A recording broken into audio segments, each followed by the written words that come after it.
I'm the new person who's taking over Writers Speak Wednesdays, Kathy Russo. But let's give a big hand to Susie Merrill, who is slowly easing her way out of it and who's done a terrific job and still continues to help me through this. So anyway, and a big thank you to our sponsors, Ellen Hansen and Richard Perlman. And for those of you who may not know, if you want more information about Writers Speak, or you want to look at videos from previous evenings, just go to the Facebook page at Writers Speak Wednesdays. And next week we don't have a Writers Speak because it's Halloween, so you have a week off. But in 2 weeks we have on November 7th, Marilyn Nelson, who's a poet laureate of Connecticut. And she was this year, this year's recipient of the Robert Frost Medal. And I'm pleased to introduce our MFA student, Jackie Goodwin, and she's going to introduce Anna North. Thank you.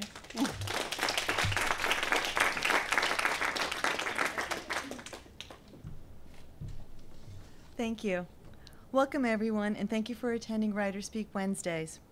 It's my pleasure to introduce Anna North. She's a 2009 graduate of the Iowa Writers Workshop, having received both a Teaching Writing Fellowship and a Michener Copernicus Society Fellowship. Her nonfiction has appeared in the San Francisco Chronicle, her short fiction has appeared in Glimmer Train and the Atlantic Monthly, where it was nominated for a National Magazine Award. Ms. North's first novel, America Pacifica, which I thoroughly enjoyed, was published in 2011 by Reagan Arthur Books. The setting is a post-apocalyptic world in which the protagonist, a young woman named Darcy, must navigate the obstacles of a dystopian society to find her mother, who has mysteriously disappeared. The island of America Pacifica is a harsh place where most people are struggling to survive on severely limited resources, and because of this, the novel touches on many issues relevant in our society today. Amy Benfer for the Barnes & Noble Book Review wrote, "Her debut novel, America Pacifica, is overflowing with big ideas about revolution, ecology, feminism, class, and poverty." Anna is currently a senior editor at BuzzFeed and hails from Brooklyn. Please give a warm welcome to Anna North.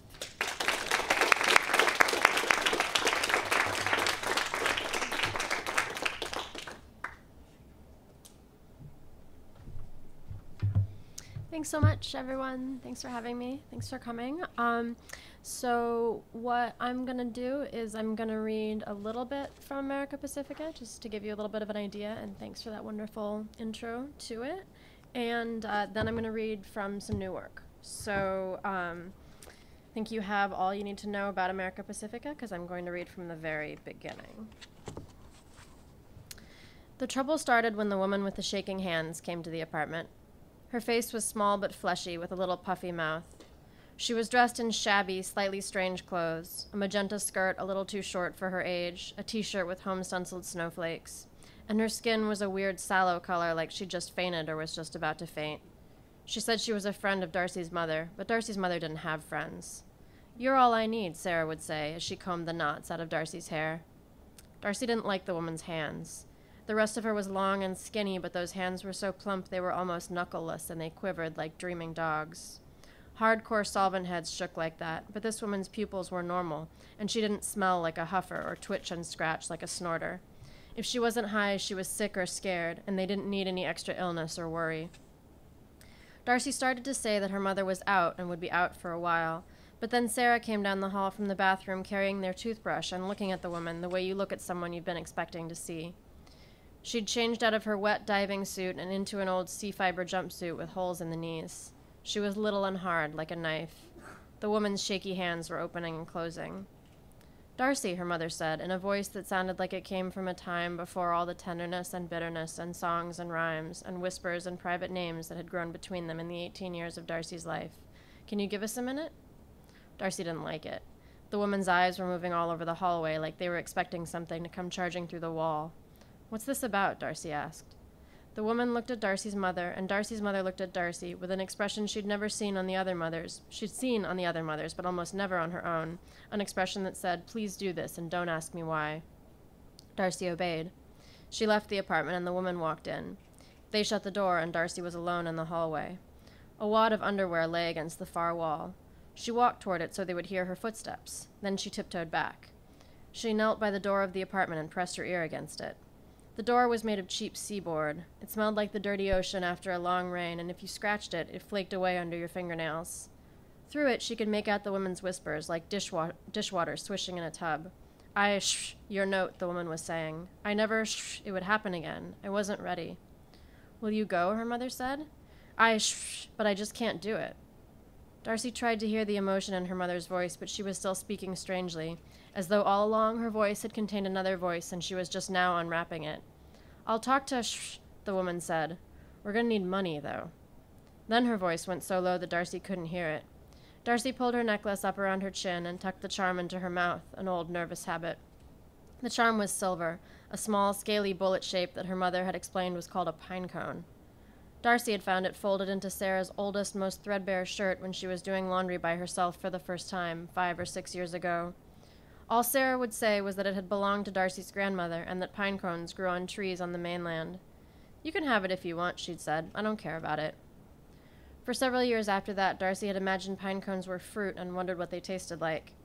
The charm itself tasted familiar and foreign, like Darcy's own teeth and like some far-off salty earth, and sucking on it gave her a furtive, inward pleasure. Okay, she heard her mother say. Their footfalls approached the door, and Darcy jumped up and ran into the bathroom. It was dark and swampy. All 3 stalls were occupied. A set of feet beneath each door shifted slightly. A large, flat, glossy cockroach glided across the floor. The bathroom hadn't been cleaned in weeks. Old human smells lay thickly one on top of the other, piss and shit and menstrual blood and paper towels so sodden with these things that they became almost human themselves. Darcy stood against the stained sink and waited for footsteps in the hallway. She heard several minutes of silence. Then the bathroom door opened and the woman came in. Under the fluorescent light, her skin was fish-belly green. You have a nice apartment, she said. Darcy stared. Are you joking? She asked. The woman smiled. Her teeth slanted inward in the front like an arrow pointing down her throat. She turned the tap on and jumped back a little when the pipes coughed.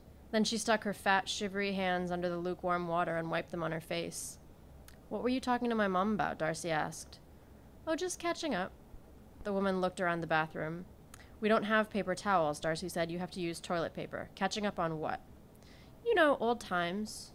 She lifted the hem of her t-shirt, cheap sea fiber stained in several places, and dabbed at her face with it. I have to go, she said. It was nice talking to you. Hold on, Darcy said, but the woman turned and walked out the door without looking back.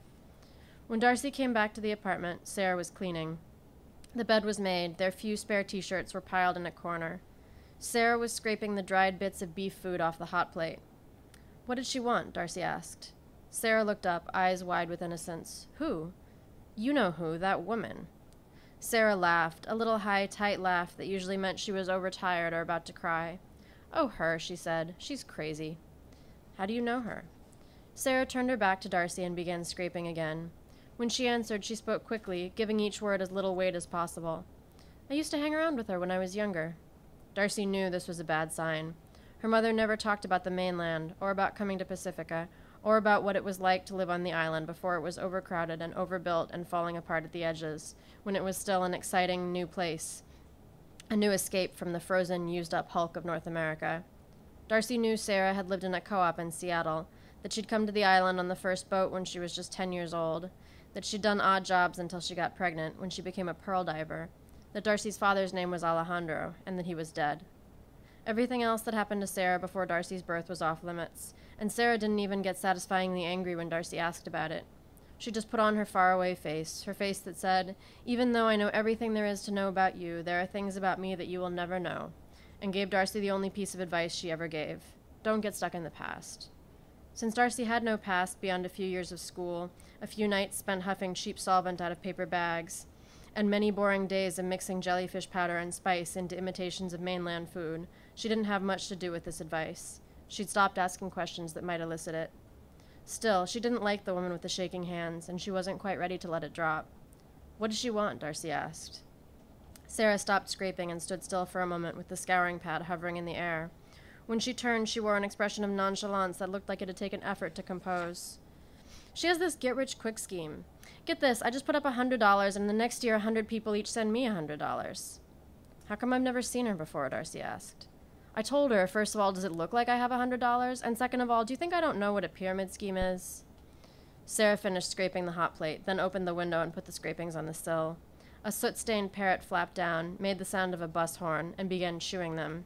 That's all it was, Darcy asked. Yeah, what did you think? Some kind of drug deal? Or maybe she was coming to tell us we'd won $1 million from the Board of Trustees in some kind of sweepstakes? If we had $1 million, the first thing I'd do is knock down this entire building and replace it with a giant urinal, because that's what it smells like anyway. What about you? Sarah often sounded childlike, especially at the end of a long day, but now she was talking too fast, and her eyes danced with excitement or anxiety. The woman's sallow face and little pursed mouth chafed at Darcy like sand under fingernails. Do you promise that's what you were talking about? Sarah put her hands on her hips and made her parody of an exasperated mother face. Usually this face was a joke. Darcy and Sarah were rarely at cross purposes, and Sarah was rarely the kind of mother to tell Darcy what to do. But when Sarah spoke, her voice had an edge to it. What is with you? She said. Yes, I promise. Now come sit with me. If you give me a foot rub, I'll sing you a song. Darcy took off her mother's socks and laid them damp and stinking on the windowsill to air.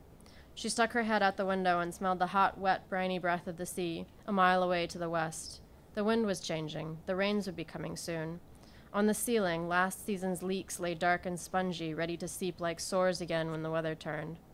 One year the leaks had gotten so bad that the whole ceiling streamed rusty water, like an enormous showerhead, and they had to move all their clothes and Darcy's makeshift toys to the top of the bed and sleep under the canopy made of garbage bags. The next day, the edges of the blanket were slurping up water, and the apartment was oozing into the hallway, and Augusta Beltran came by to ask if they wanted to stay with her. But Sarah put her arm around Darcy's shoulder like a wing and said they didn't need any help, and that night and the next night and the next, they ate their cheese food and seaweed crackers on the inundated bed and pretended they were sailing on the ocean. They were happy, except for the time that Sarah asked, "We're fine, aren't we?" And Darcy knew she had to say yes. Right. Agree with that. And I'm going to switch gears. Read to you from something new. This has not been published yet. It's from a novel that I'm working on. It's called The Life and Death of Sophie Stark, maybe. It's the title I'm going with right now. And it's about the life of a female film director. And this section is told from the point of view of Allison, who is a woman who's going to star in one of her films, but she doesn't know it yet because this section is where they meet for the first time, and we learn a little bit about Allison's life. So, here goes. When Sophie first saw me, I was on stage. This girl, Georgia, who I lived with at the time, had organized a storytelling series at a bar in Bushwick. Oh, by the way, this is set in the present day. And after a couple weeks of watching, I decided I wanted to tell a story, too. I wasn't like the other kids in the house. I'd never assumed I'd be an actor or a writer or anything creative. Growing up, everybody figured I'd stay in Burnsville, West Virginia and have some kids. But here I was in New York, and for 10 minutes I could make people listen to me and treat me like I was important. The theme that week was the scariest thing that ever happened to you. Here's the story I told about that, the one that started everything for Sophie and me. My school had some good kids, Christian kids who got married at 18 before they started popping out babies. But my family was 100% trash for 5 generations back, and I didn't fit in real well with the church crowd. Instead, I used to hang out with this guy named Bean. Bean was a couple years older than us, and he dropped out of high school to sell weed, and he made enough money to rent half a rundown old farmhouse outside of town. He was nice. He always shared his drugs, especially with girls, and he'd give me a place to stay when things got bad at home. But he had an edge to him. His dad was a Marine, and he taught Bean this trick where you snap someone's neck in a single motion. And Bean always made you feel like you were so cool, part of this secret club with just him, and you wanted to do exactly what he said so you could be in the club forever. I never saw a girl turn Bean down until he decided he was into Stacey Ashton. Stacey was my only friend who was a good girl. She was in the French club, and she didn't smoke, and she wanted to go to Emory someday. She had the sweatshirt and everything. Maybe that's why Bean liked her, because she was so different. But she wasn't interested. He'd come up to her at a party, and she'd just be polite and then turn away, talk to some other guy. It made Bean really angry. I'd never seen him mad before. Things usually went so well for him. But now every time Stacey turned her back on him, he got that look on his face like pressure building up. Bean convinced me to talk to Stacey for him. He said maybe she'd go out with him if we double dated. I didn't like the weird, angry Bean, and I wanted to bring the happy one back. Plus, he promised me an eighth of weed. Stacey wasn't easy to sway. She kept saying he creeped her out. There was something off about him. I said she was crazy. Everybody loved him. Plus me and Tommy, this guy I was sort of dating, would be there the whole time. Finally, I told her that if she didn't have fun, I'd buy her these butterfly earrings she liked at the mall. Stacy loved all that girly shit. So Bean showed up that Friday, and him and Stacy and me and Tommy drove to the campground, where we usually went to drink and make out without anybody bothering us. There'd been a lot of stories about this serial killer that summer, not in our area, but in Virginia and North Carolina. He used a Bowie knife to kill his victims, and the papers called him the Charlottesville Stabber, but we called him Stabby. And whenever we went out into the woods, we'd tease each other that Stabby was going to get us. On the car ride, I kept poking Stacy in the ribs to make her shriek, and then I'd yell, Stabby. When we got there, we roasted hot dogs and drank beer and had a good time, and I could tell Stacy was kind of loosening up. Bean moved closer to her, and she didn't move away, and then he put his arm around her, and she didn't stop him. The night got colder, and she actually snuggled up against him a little bit. Then Bean winked at me, and I turned and started kissing Tommy, and I heard Bean say, let's go for a walk and give them a little privacy. Then I heard them both walk off towards the creek. I didn't love Tommy, but I liked fucking him, and since we both lived in houses full of kids and stepdads, we were pretty used to doing it on the ground at the campsite, or in the backs of pickup trucks, or on football fields, or wherever we could get a moment to ourselves. So we were all sweaty and happy and pulling on our clothes when Bean came walking out of the bushes by himself with a look on his face that I'd never seen before. We need to leave, he said. Why, I asked. What's the matter? Where's Stacy? She went off to pee, he said, and then I couldn't find her. I called and called. I looked all over. We can't just leave, I said.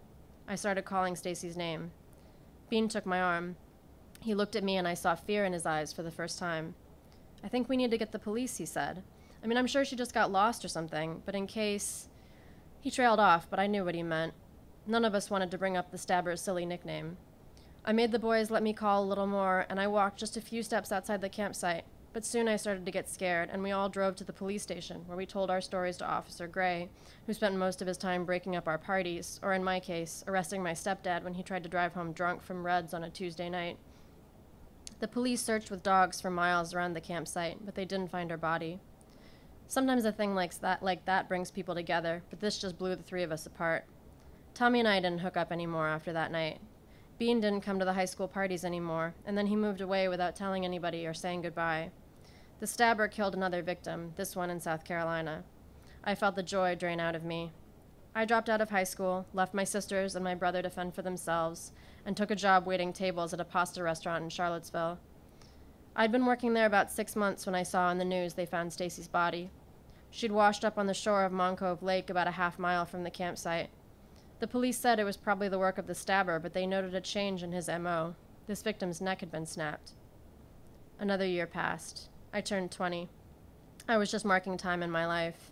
And then, I remember it was a Friday. The restaurant was crowded with students ordering carafes of our gross wine. He showed up. He had a woman with him, a pretty, thin girl with strawberry blonde hair. She was well-dressed, well cared for, nice skin and expensive shoes.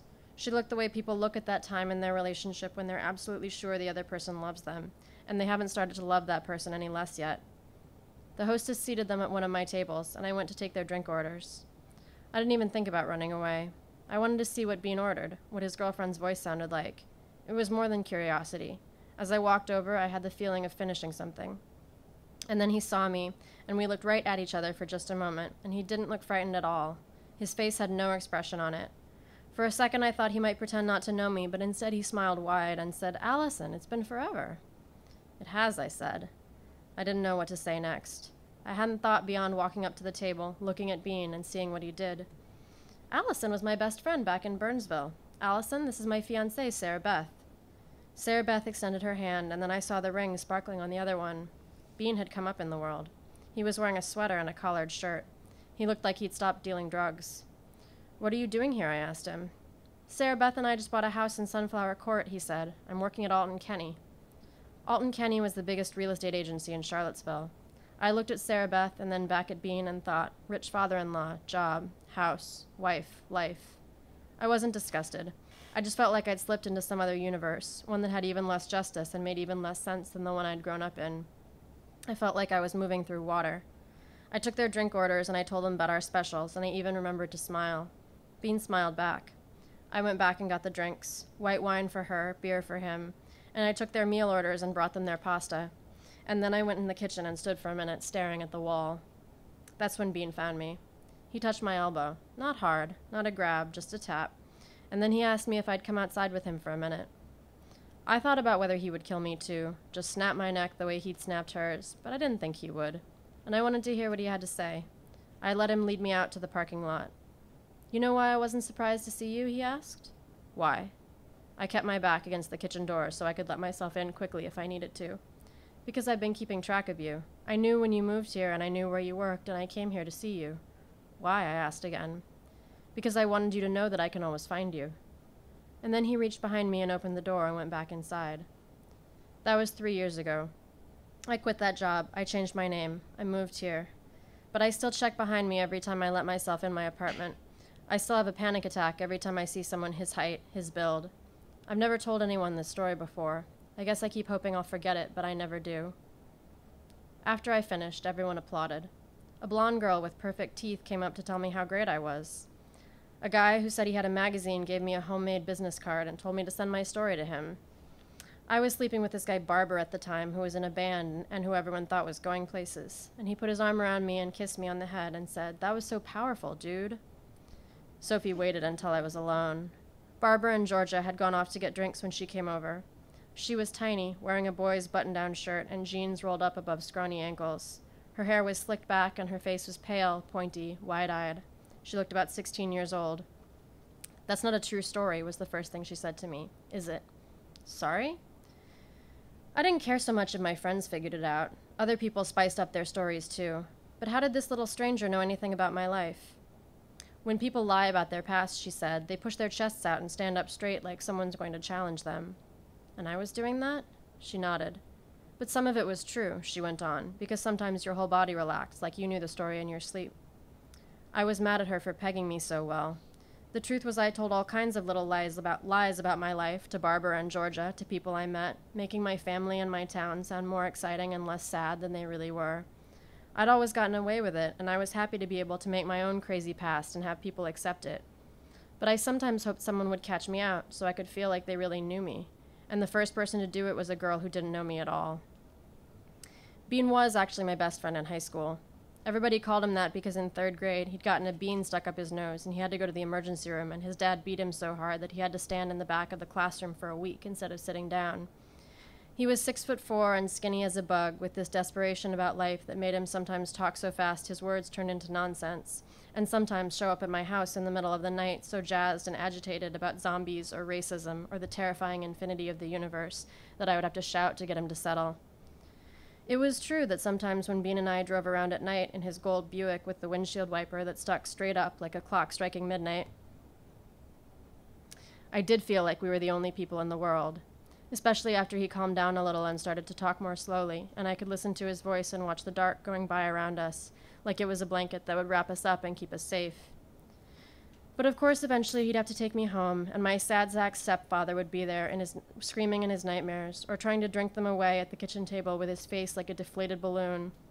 Or my 14-year-old sister would be having sex with her 22-year-old boyfriend, who my mom liked, because sometimes he brought over hot dogs or oranges from his job at the Kroger. Or my 11-year-old sister would be sleeping in my bed because she was afraid of something she couldn't name, that lived in the hills behind our house and came in at night to lie on top of her, invisible and terribly heavy, trying to crush the breath out of her lungs. I'd seen the real Bean angry plenty of times. I saw him rage about his dad, who tried to toughen him by putting him in headlocks and calling him a pussy when he couldn't get out, about our stupid high school he couldn't wait to escape, about the hard guys who played football and shot deer with their dad's guns and wrote fag on his locker, about how all the girls wanted to go out with those guys instead of him. Bean's rages weren't scary. If anything, they made me sad.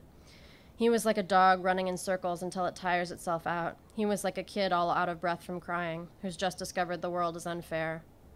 There was no Tommy. There was no Stacy. There was no Stabber. It was just me and Bean in the woods that night. We used to go there when he was really worked up because the trees and the silence and the smells of the long-dead campfires would slow him and calm him down. But that night he was really going off. He and his dad had gotten into a fight about the garbage, and his dad shoved him, and then he laughed when he fell down. Bean went pacing and pacing in circles, and finally I got him to sit down, and I was rubbing his back a little, the way you rub a kid with a bad chest cold. I'd done this for my sisters in the fall and spring, when the phlegm would catch in their throats and stick in their lungs, and they would beg for lemon tea and Vicks cough drops, and someone to sit with them at night and sing. But my sisters had never wheeled around and kissed me hard on the mouth. My sisters had never held me tight when I tried to pull away and stop my mouth with their tongues when I tried to yell. My sisters had never pushed me to the ground and unbuttoned my pants. The whole time it was happening, I kept my eyes shut and tried to pretend he was someone else. Not someone I wanted, someone I'd agreed to have sex with, but someone evil and mean I could completely hate. It didn't work. When he came, I opened my eyes and saw Bean, panting, an awful guilt dawning in his eyes, and I wrapped my arms around him and held him for a long time, because it seemed so important to let him know that he hadn't lost me, that I would still be his friend. Bean and I didn't avoid each other after he raped me.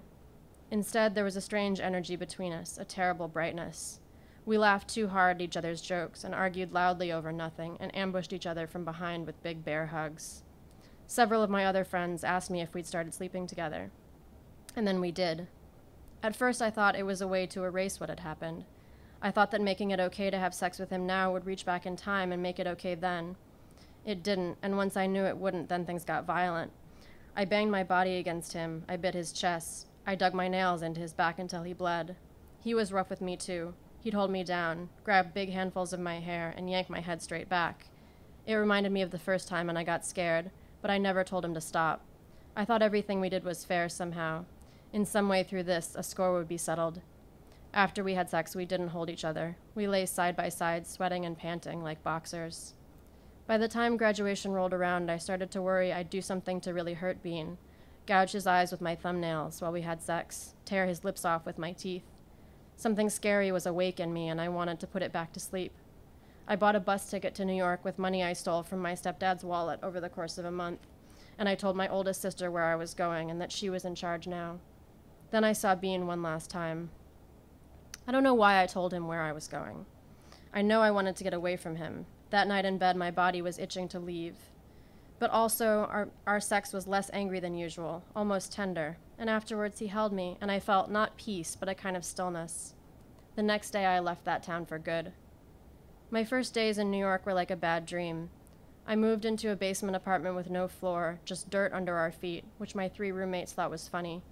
They were an NYU student whose parents had supposedly cut him off, but still called every day demanding to talk to him, a part-time art restorer named Lady, and a 40-year-old man named Charles who did odd jobs for other people and might have been a drug dealer, except that then he should have been able to afford to live somewhere better. Charles had adopted a cat with a broken jaw, but he didn't have the money to take her to the vet, so he mashed her food up in water into a runny paste, some of which always leaked out of her mouth when she ate and for a while afterward, so when she sat on your lap you ended up with little drops of spit and mashed cat food on your pants. No one I knew back home lived like this, not even the Mastersons, whose mom was schizophrenic and made them wear tinfoil hats to school. I worked as a cigarette girl until I heard one of the cigarette girls got knifed, and then as a bar waitress until a customer tried to follow me home, and then at a bodega where I had to stay because I had no ideas left, even though the owner always pressed his crotch against my ass when he walked behind me and yelled at me for not selling expired food. I felt like I'd come to a place for people who didn't know how to be people, and if I was there, I must not really know how to be a person either. After a couple of weeks, I started expecting Bean to call. He knew where I was. I hadn't given him my phone number, but my sister had it. He could easily ask her. At first, I just wanted him to call me up and talk to me like nothing had happened, like he was just an old friend reminding me where I came from, that I'd once had a real floor, and a dog instead of a fucked-up cat, and a life that, even if it wasn't that good or that happy, still made a little bit of sense. When it had been a month and still he hadn't called, I started wanting him to say he missed me. I wanted him to tell me that he'd been stupid to let me go, that he wanted to see me again, and he thought we could work things out. I felt terrible for the whole 2 months or so that I thought this way, even as I imagined myself saying I missed him too, and yes, and yes, and yes. And then I started wanting him to apologize. By this time, I had managed to get a job waiting tables at a decent place in Williamsburg, and I was making enough money to move to the house with Georgia, which was also dirty and crowded and full of cats, but at least it had real floors. I started to feel a little bit more in charge of my life, and I found myself standing on the subway platform or walking down Atlantic Avenue or carrying a slice of birthday cake to a customer, shielding the candle's little flame with my hand, and suddenly wishing, as hard as I'd ever wished for anything in my life, that Bean would say he was sorry. I didn't want him to explain. I didn't want him to tell me he loved me or he missed me or he wished things were different. I just wanted him to say those 2 words and never talk to me again. The night I told the story, it had been almost 2 years since I'd left Burnsville, and I still hadn't heard from him. It had gotten weaker, but I still had the feeling that he had something of mine that he needed to give back, and that I couldn't really rest until I had it. Thanks.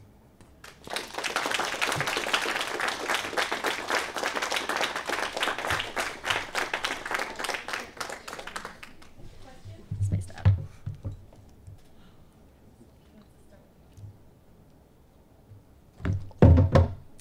Spill water and drop things. Yes. The book, the America Pacifica, really had a whole society. Mm-hmm. Did you live with the characters of the whole situation for a long time before writing this? Yeah, I mean, I probably kind of like wrote around it for like about a year. It took me about 3 years to write, 3.5 years, and for the first, I'd say year or so, I knew that I wanted to have this world, but I wasn't exactly sure what was going to happen in it, and I wasn't exactly sure what I was going to look like, so I spent a lot of time like drawing maps and writing things that didn't end up in the book and kind of figuring things out. So yeah, it took a while. Yeah. You said you're working as an editor right now, right? I'm an editor and a writer. Okay. How do you balance the creative with, the editing portion of the job to look at other people's stuff? Yeah, I mean, so part of it is most of what I do, I mean, titles are weird on the internet. Like when they say that I'm an editor, what it means a lot of the time is I'm a reporter. So I do a lot of reporting. That is not creative in the same way, so it calls for a certain amount of balance. I also do edit other people's stuff, and that I find like really fun and like a really nice break from having to produce my own words. So in that way, it's sort of like a great, I mean, it feels like work, but almost like not quite. But in terms of balancing just, my job writing nonfiction and my work writing fiction, it's hard. I mean, I tend to try to like get a little fiction done in the morning so that it's done, and then like I'll go to work and do my work. And I mean, luckily, it feels pretty different. Some of the issues that I cover are some of the issues that I also write about sometimes. I write about feminism, I write about women's issues, and those can come up in my fiction sometimes also. But it's usually day to day, like pretty different. So that does help me keep them separate a little bit. Yeah. So the second piece you just read, what is it from, and is it done, or is it like a novel, or what? Yeah. Yeah, it's like basically I would say that's the first half of the second chapter of a novel that I'm finishing up right now. And the novel is sort of a life of the character Sophie, who makes a brief appearance in that section. But the character Allison, who tells that story, is also like a main character in the novel, and she gets like 2 full chapters to herself. So there's like another half chapter of her, and then she gets to come back later and tell more of what happens to them after they've already worked together a few times and done some films together. And so it's not finished, but do you know what's going to happen? And Yeah. Okay. That part is done. I'm actually, I wrote a full draft, and I gave it to my agent, and she made a bunch of helpful suggestions, like to add a chapter in the middle. So that's actually what I'm working on right now. Like I was writing that on the bus on the way up. Yeah. When you're working on a novel, do you tend to, diagram it out ahead of time, or do you like just start the work and let the work dictate where it's going to take you, or do you have a process that you tend to do? I have a lot of respect for people who can plan ahead of time, because I think that often really helps, but I've never been able to do it. Like I just get really stressed out and feel like I'm going to break the plan anyway. So I tend to just like start, and usually that leads to things like spending a year trying to figure stuff out. I mean, with this book now, I've been working on this new one probably for almost 3 years, and it's not quite done. And definitely the first year nothing that I wrote that year I think will end up in the final draft, and that's kind of like the price that I pay for not being willing to like diagram anything. But people just like work in really different ways, I guess. I've heard that Haruki Murakami never plans anything out, and so that makes me feel a little bit better.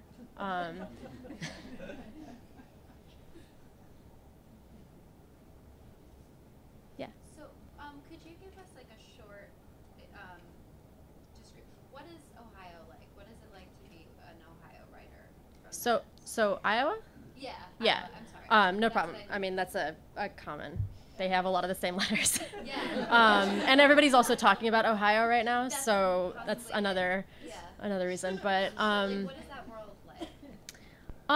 I mean, I don't know that much about what your guys' program is like, so it might be similar. But Iowa City is pretty small. So one thing about going to school in the writing program there is that you mostly hang out with other writers. At least I did. And so, which is great because you make a lot of really good friends and you get to hang out with them all the time. And it was probably like one of the most fun times of my life. But it's also like, it can be kind of hard. You don't really get a break from like talking to writers all the time. And I mean, not that like, obviously still most of my best friends are writers, but it's like you don't get a break from talking about writing all the time either, really.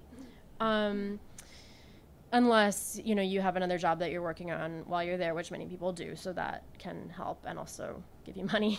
But yeah, so I mean, it's like a pro and con. I would say I think it got a reputation a few years ago as being really like competitive in like a cutthroat way, but I don't think it's like that anymore.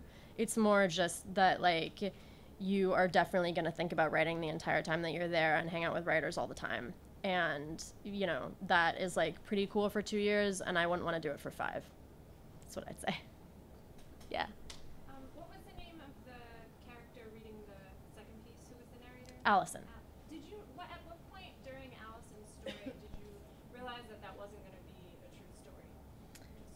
I think I actually kind of knew about the true story before I knew what the fake story would be.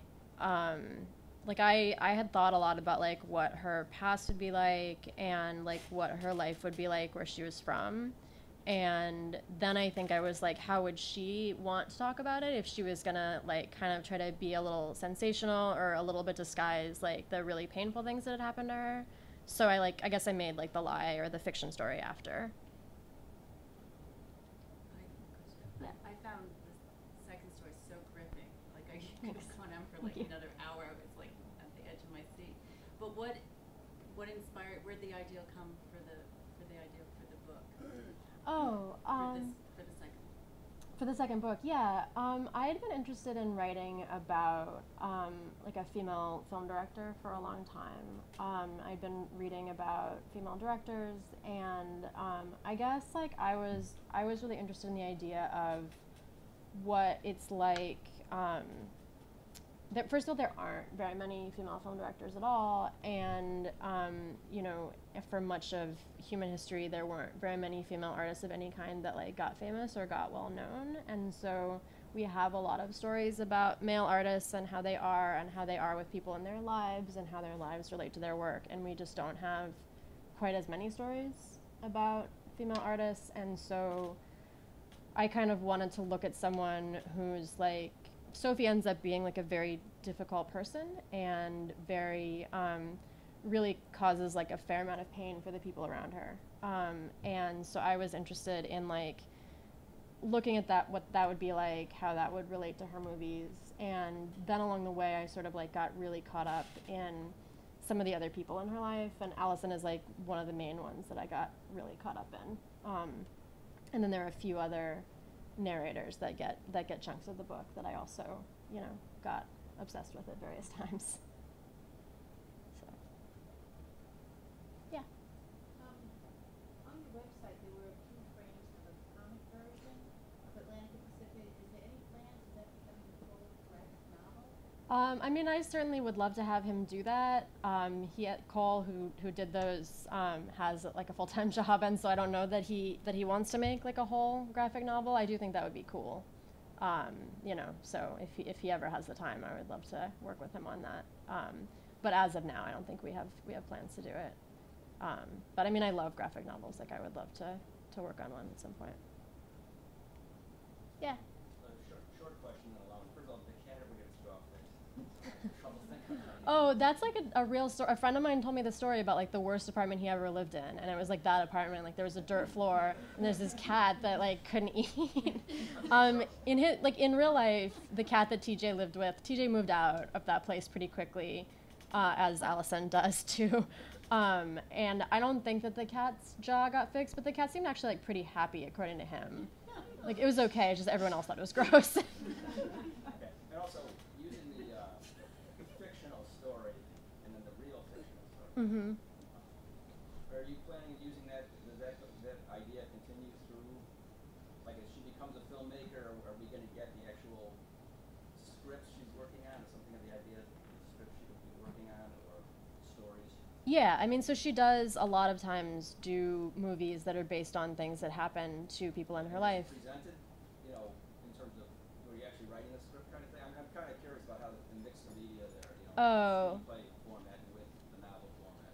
I didn't write any screenplays for this book, and I don't think I will. I'm not a screenwriter, and I think, like, it would come out, like, being sort of bad. Like, I think it's so hard, and some people do it really well, but it's so hard to, like, write a different form into your book. Like, when people try to, like, write a novel about a poet, and they try to write that poet's poems, like, that's so difficult to do well.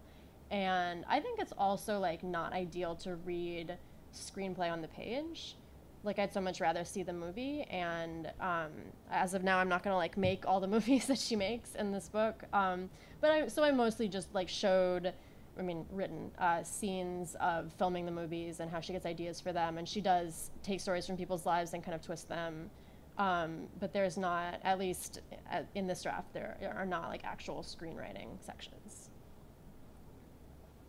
Yeah. Can you talk a little about your decision process for writing third person, the first person, third person? Yeah. And this one, at least the piece that you read is in first person. Mm-hmm. It sounds like you're jumping from different characters in third person. Can you talk about a little bit about how you made that decision? Like, when you started on this book, did you say consciously, I want this to be first person from different people's point of view as opposed to the way I did it last time? Yeah, so the second book is all in different first persons. There's, like, I think I have, like, 5 different narrators who all narrate in the first person. And I had a teacher at Iowa who said, like, that the point of view of your book is, like, the most sort of, like, intimate thing. And it's, like, the thing that your teacher should never ask you to change. And, like, she's like, you should be really wary if someone says, put this in first person when it's in third person, or put this in first person when it's in third. And that stuck with me because I do think that, like, a story usually comes to me in the point of view that I want to have it in, and it's very difficult to think of it in any other point of view.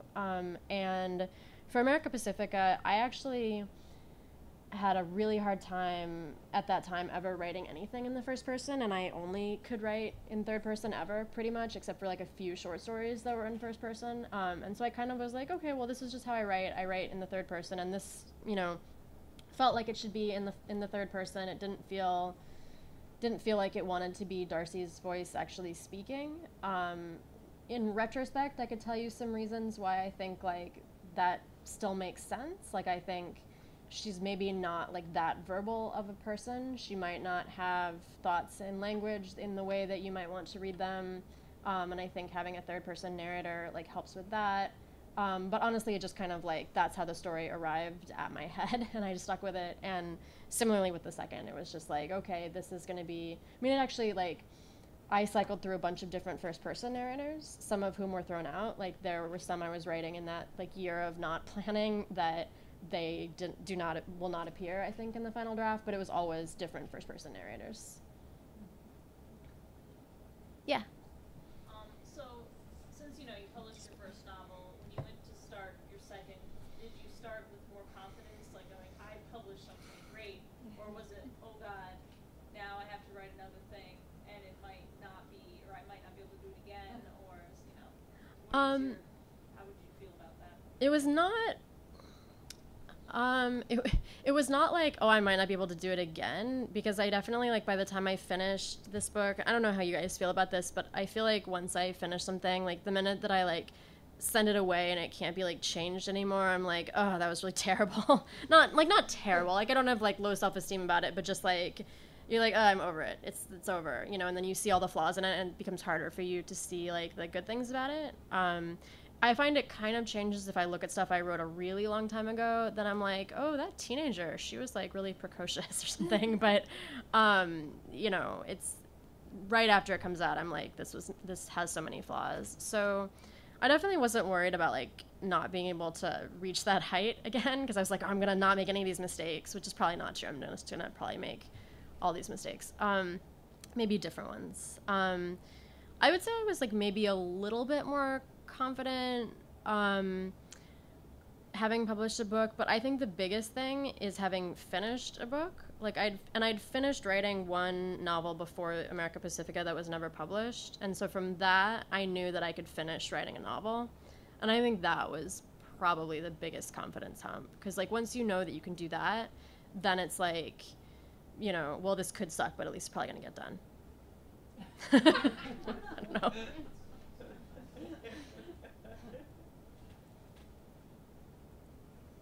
Anybody else? Just one basic, boring, maybe question, but how did you get how did you get America Pacifica published? Because you're very young. I'm gonna be 30, so Oh, not so young you're anymore. still But young but how did you right place, right time, or did you? I mean, really a lot of that. I was at Iowa, and Iowa has agents come through there sort of like throughout the year, which is, it's like, I think it's kind of controversial whether people think it's a good idea or not. Some programs don't have agents come, some do. I think there's arguments like for both, but it does mean that you meet a lot of agents, and I had like zero luck with agents like the first like basically 2 3/4 years that I was there. You know, I would show like bits and pieces of America Pacifica to them, and they were never done, and they were never like quite right, and the agents would always pass. And then finally I got to the point where I had a draft that was like almost done and like pretty close. Like it ended up going through a lot of editing, but it was like pretty close to like the core of like what eventually would come out. And at that point, my agent, whose name is Julie Bearer, came to visit Iowa. This was probably like in April of 2009. And I met with her, and I gave her the book, and she read it, and she liked it. And I had sort of sent it out to a couple of other agents. One of them really wanted to make it YA, which I didn't want to do because it would involve things like making the character some like 4 or 5 years younger, and I really didn't want to do that. And so Julie seemed like the best fit, and I ended up signing with her, and it kind of went from there. But I was very lucky to, you know, be able to meet her. And yeah, I mean, she's wonderful. So I think a good agent is really important. Anyone else? Thank you so much for coming. Thanks, everyone.